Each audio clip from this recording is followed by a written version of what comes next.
Ah, smart water. Pure, crisp taste. That's really good water. It's the kind of water that says, I have my life together. I do feel more sophisticated. Smart water. For those with a taste for taste. Grab yours today. Hello and welcome to All Indians Matter. I am Ashraf Engineer. Not too long ago, India and the United Kingdom signed a free trade agreement or FTA aiming to boost annual bilateral trade by $34 billion. In 2024-25, India's exports to the UK stood at $14.5 billion while imports were at $8.6 billion. UK Prime Minister Keir Starmer also announced investments and export deals worth $8 billion between India and the UK. Under the FTA, 99% of Indian exports would benefit from zero duty in the UK market. India and the UK also completed negotiations for the Double Contribution Convention Agreement or Social Security Pact, which would help avoid double contribution to social security funds by Indian professionals working for a limited period in Britain. An FTA is essentially a trade agreement by which the two countries eliminate or reduce significantly duties on most of the goods and services they trade. An FTA can be a catalyst for growth for a developing economy by opening new markets, attracting investment, and improving competitiveness. Let's take a closer look at not just the FTA with the UK, but also how FTAs can benefit developing countries and what to watch out for. All Indians matter. The major proposals of the India-UK FTA include slashing of import duty on British whiskey and gin from 150% to 75% before reducing it to 40% within 10 years. Automotive tariffs will be reduced from more than 100% to 10% under a quota. Other goods with reduced duties include cosmetics, aerospace, lamb, medical devices, salmon, electrical machinery, soft drinks, chocolate and biscuits.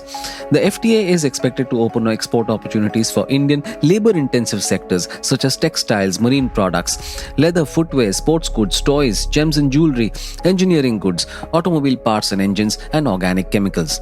When it comes to services, the FTA eases mobility for professionals, including contractual service suppliers, business visitors, investors, corporate transferees, partners, and dependent children of such transferees with a right to work, and independent professionals like yoga instructors, musicians, and chefs. So what exactly is an FTA? An FTA is a deal between two or more countries to reduce or remove customs duties or taxes on most goods and services traded between them. FTAs can also reduce other barriers to make it easier to do business, export services, and encourage investments between the partner countries. Globally, more than 350 FTAs are active, and most countries have signed at least one. There are several benefits. Bigger markets for exports through zero or reduced customs duties. Developing economies get a level playing field against competitors from other countries that already have FTAs with the partner. Products from FTA countries get better access and treatment in each other's markets compared to non-member nations. Such FTAs encourage foreign companies to invest in developing economies. FTAs enable easy imports of raw materials and machinery at lower cost. Through lower tariffs, FTAs reduce prices and improve the quality of consumer goods. This leads to higher purchasing power and a wider choice of goods and services. FTAs can accelerate GDP growth and boost competitiveness. It has been observed consistently that countries that have lower trade barriers experience faster growth and poverty reduction. FTAs make a country more attractive for foreign investment because the deal signals a commitment to open markets and consistent trade policies. The foreign direct investment that results can boost manufacturing and create jobs. By integrating into the global value chain, the developing economy can access foreign technology, leading to productivity improvements and skill development. As a result of all this, studies say free trade lowers poverty through wider economic growth. There are, of course, caveats. Developing economies must be mindful of potential downsides. For instance, there is a need to protect sensitive industries, strengthen domestic businesses, invest in skill development, and monitor trade policies.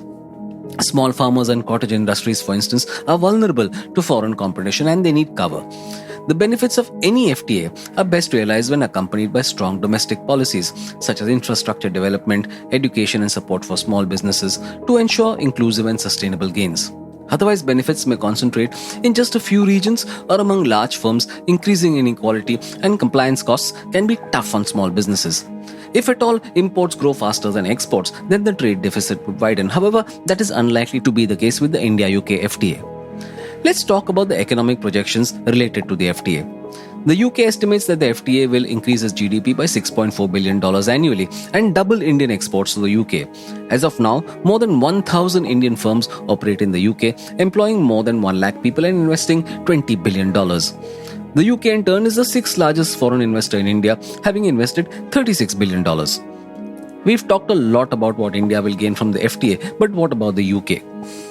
Alcohol and luxury good firms like beverage major Diageo and luxury car makers such as Aston Martin and Jaguar Land Rover, which incidentally is owned by Tata Motors, will gain improved market access in India under a lower tariff system.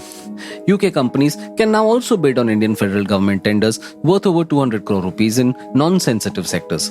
This opens access to rupees 4.09 lakh crore in annual tenders. This is by no means India's first FTA. It already has FTAs with Mauritius, the UAE, Australia, the European Free Trade Association, which comprises Iceland, Liechtenstein, Norway and Switzerland, and now the UK. There are FTAs also with Sri Lanka, Bhutan, Thailand, Singapore, Malaysia, South Korea, Japan, and the ASEAN bloc. There are many other countries that India is negotiating trade deals with. After all, this is an era of great economic uncertainty and protectionism. So governments across the world are relying on specialized trade strategies to grow and secure a competitive advantage in global markets. The favored tool for this is FTAs. There are benefits to both the private and public sectors. Private companies that have insight into the comparative strengths and weaknesses of FTAs can make better decisions on where to invest and reduce the risk of operations. Thus, they optimize their global value chains and market access. Governments, meanwhile, can use trade as a driver of economic prosperity and for non-trade objectives such as diplomatic cooperation and climate change mitigation. However, let's not think of FTAs as panaceas. The results can vary widely, and signing FTAs does not guarantee greater economic competitiveness. There are so-called blind spots for governments and multinational companies. So governments need to analyze how effective their trade agreements are compared to those of other countries and make adjustments. From 1990 to 2017, developing countries increased their share of global exports from 16% to 30%. In this same period, the global poverty rate fell from 36% to 9%. Overall, trade does generate prosperity and has helped to lift 1 billion people out of poverty in recent decades.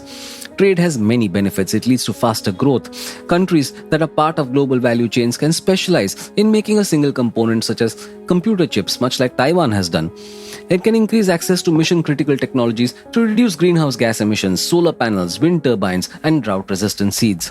FTAs are very much a product of the globalization philosophy, but despite their benefits, globalization is under attack. Many blame it for the loss of manufacturing jobs in advanced economies and environmental degradation. Add geopolitical tensions to the mix and many advanced economies are raising barriers to trade. For example, in 2022, many countries reacted to disruptions of food supplies from Ukraine by restricting their own exports of wheat, corn and other foods. This drove up food prices.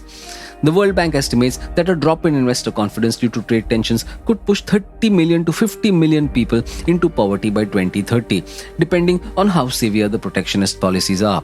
Don't forget, 70 million people were already pushed into poverty in 2020 because of COVID-19.